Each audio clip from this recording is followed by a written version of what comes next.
Ассалаумағалейкум, армысыздар, арнамыздың көрермендері.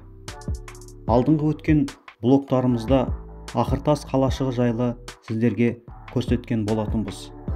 Бүгінгі блогымыз сол Ақыртас қаласы секілді ЮНЕСКО-ның әлемдік мұра тізіміне енген тағы бір көне қалашықтың орны Өрнек қаласы жайлы болмақ.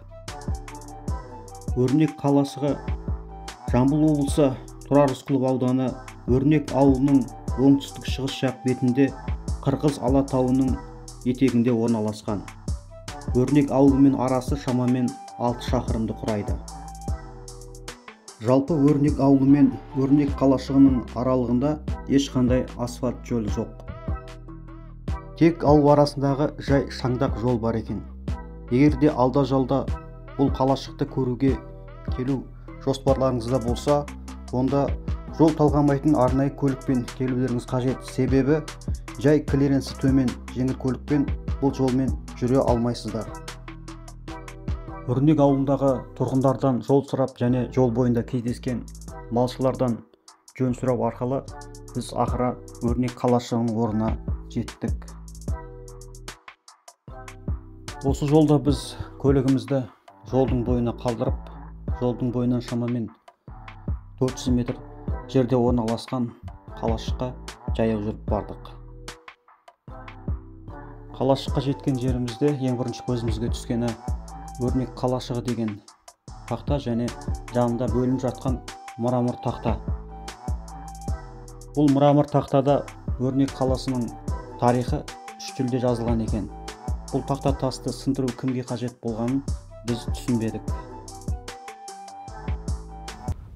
Ассалаумағалейкум, армысыздар құрметті арнамыздың көрермендері. Бүгін біз мін кезекті сапарымызда Тұрар Рысқұлов ауданында орналасқан Өрнек қалашығының орнына келдік. Яғни Өрнек қалашығы орта ғасырлардағы 8 және 12 ғасырлар аралығында салынған.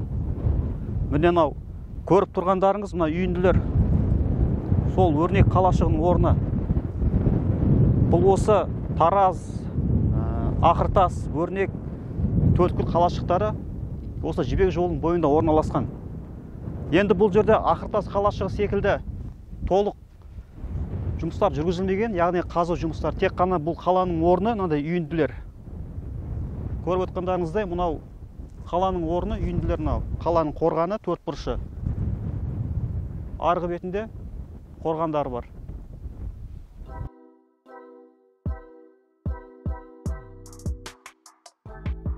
Өрнек қаласының орталық бөлігі аумағы 155-160 метр болатын төрт бұрышты пішінді жан-жағы дуалдармен қоршалған. Қоршаудың қазіргі қиранды үйіндісінің биіктігі 5 метрге, ені 11-15 метрге жетеді. Қоршаудың бойында 31 күзет мұнараларының орындары сақталып қалған.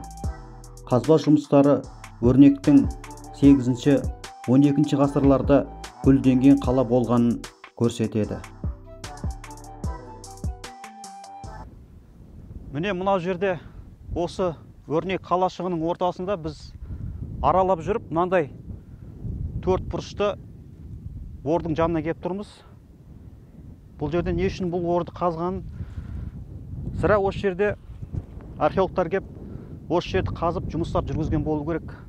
Өйткені қарап отырсаңыздар, мынандай бір тегіс қып қазған мына жерді. Байқап отырсаңыздар, міне. Осы жерде сірә археологтар келіп жұмыс жүргізген болу керек деп ойлаймын мен өзім. Бірақ бұл жерде алып баратқан ештеңе көрінбейді.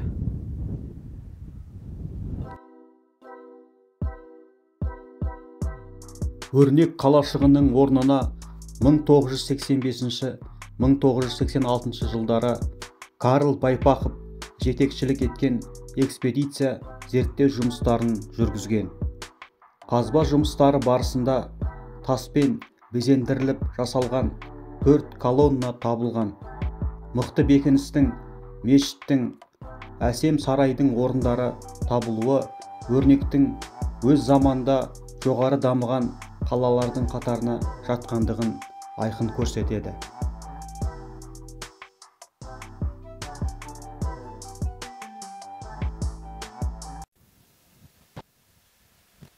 міне біз өрнек қалашығының мынау батыс жағындағы қабырғасының үстінде тұрмыз. Мынау сол қабырғаның орнына көріп тұрғандарыңыздай мен тұрған жер анау бұрышы. Осы жерде жүріп біз мынандай бір құмыраның сындығын тауып алдық ежелгі. Міне сырты боялған мынандай құмыра или бір ыдыстың сырты болу керек. Міне қарап отырсаңыздар.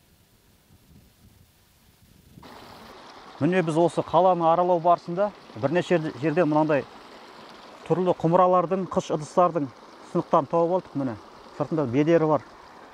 Сіздерге қалай көрінетін? Міне сыртында кәдімгідей жағылған бояудың есі білінетін ыдыстар, қыш ыдыстар. Орта ғасырдағы ыдыстардың сырты. Бұл жерге келетін болсаңыздар, осындай ыдыстарды көптеп кездестіресіздер. Егер қалаға кеп аралайтын болсаңыздар, міне осындай орта ғасырлық қыш ыдыстардың сынығын тауып аласыздар. Өрнек қалашығының орны қазіргі Өрнек ауылынан шамамен 6 шақырым жерде орналасқан екен. Қырғыз Алатауының етегінде Алтынсу мен Шұбырынды өзендерінің жағасында орналасқан. Қалашықтың орны таудың етегінде орналасқандықтан табиғаты тамаша, таза, саф ауасымен ерекшеленіп тұр. Міне біз Өрнек қалашығының батыс жағындағы қабырғасын жанында тұрмыз. Қалашықтың батыс жағын ала міне осындай өзен ағып отыр. Кезінде осы өзеннен қалаға су тартылған құбыр арқылы. Орта ғасырларда осы қаланың ішін арнайы суландыратын құбыр жүйесі болған екен. Орта ғасырлық географтар Ибн Хордатбек пен Құдама өз замандарындағы Тараз бен Құлан қалалары арасында Касри Абас, Күлшуб, Шүлшуб деген қалалардың болғанын жазып қалдырған. Осы деректердегі Күлшуб қаласы қазіргі Өрнек қаласы дейді тарихшы ғалымдарымыз. Мынау алдарыңызда тұрған қала батыс жағынан кіретін қақпа. Қақпаның орны осы жер болу керек сірә. Өйткені қарап отырсаңыздар, міне қабырғаның ортасы былай төмен түскен. Бұл сірә осы Жібек жол бойындағы қаланың Тараз жағынан кіретін бөлігі осы болу керек, осы қақпасы.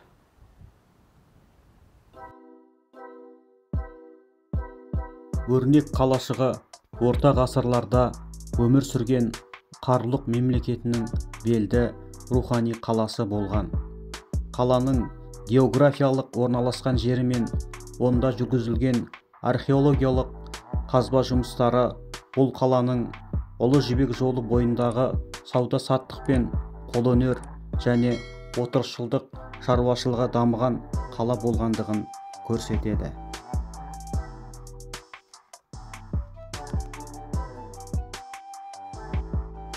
Мынау мен тұрған төбешік Өрнек қаласының батысындағы мұнараның орны.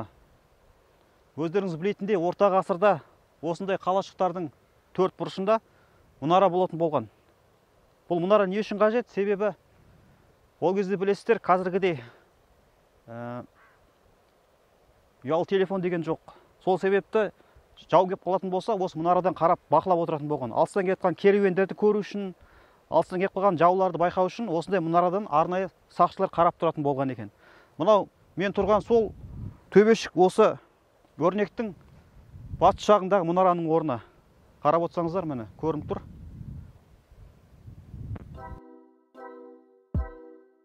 ...2014 жылы Өрнек қалашығы Жібек жолының ескерткіштері Тянь-Шань дәлізі аталымы бойынша ЮНЕСКО-ның бүкіл әлемдік мұра тізіміне қосылды.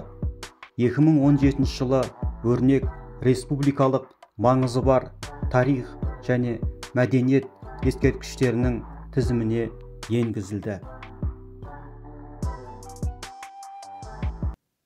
Міне мынау Өрнек қалашығының басында орын алған тақтайша. Бұда жазылып тұр: Қазақстан Республикасы Мәдениет және спорт министрлігі халықаралық маңызы бар тарихи мәдени ескерткіш. Өрнек қалашығы 8-12 ғасырлар. Ескерткіш мемлекет қорғауында деп жазылған. Сосын мен бір қынжылтарлығы, мұны қарап отырсаңыздар, мынау басына қойылған тасты сындырып кеткен. Бірақ кімге осы қажет болғанын түсінбеймін. Кімдер осы сындырып кеткен? Бұл енді, былайша айтсақ, вандализм дейміз ғой жаңа. Мемлекеттің қорғауына алынған сындырып кеткен тасын көріп отырсыздар.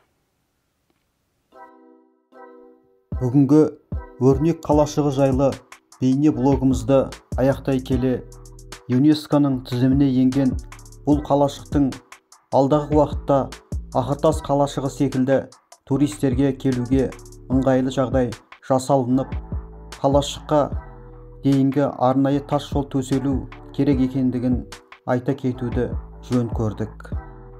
Себебі ЮНЕСКО-ның тізіміне енген өрнек қалашығын арнайы көруге келген шетелдік тарихшы ғалымдар мен туристер келетін болса, қалашыққа дейінгі жол мен қалашықтың қазіргі жағдайы мүлдем сын көтермейді. Осымен біздің бүгінгі бейне блогымыз аяқталды. Құрметті көрермендер, арнамызға тіркеліп, қолдап, лайк басып, пікір жазып, басқа әлеуметтік желілерде сілтемесімен бөлісе жүріңіздер. Біз сіздермен қоштаспаймыз.